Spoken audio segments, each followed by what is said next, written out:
Okay, so we're in the history section and we're beginning the juicy ones. There's six. The next six books are very full of history. A lot happens. They're longer reads. These books, well, I'll say it this way. So, First and Second Samuel, First and Second Kings, all written by the same author, school of authors. Okay, and actually, Samuel, First, Second Samuel, and First and Kings were actually two books, not four. So there was no first and second of either originally. It's just Samuel and Kings. When the Septuagint, which is the Greek translation of the Hebrew Bible, was made, they to fit it on a scroll, they separated them into two. Okay, and then Chronicles, First and Chronicles, again used to be one book, um, is another telling of a lot of these events. A little later version. Again, we don't delete scripture, we add to it. So, let's start with First Samuel, today's book. I think the best way to explain this is to say what the events cover.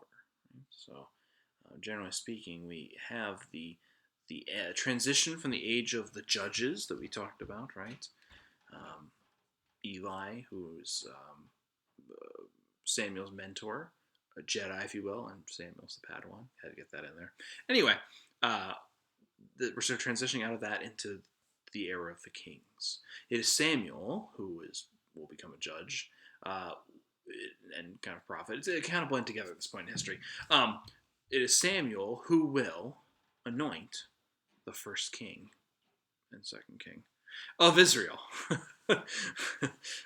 So this book runs from the beginning of Samuel's story through the death of the first king of Israel, Saul. I know that was a little bit of a spoiler alert, but I won't reveal what happens.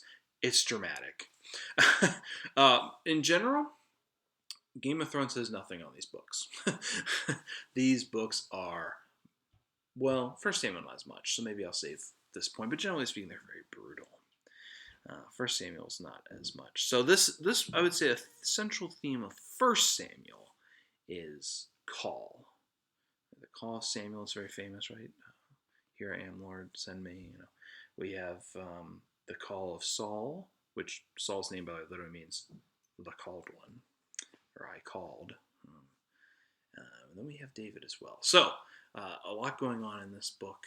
I would say for all of these, if you're gonna read one of these books, I ask humbly that you read them all.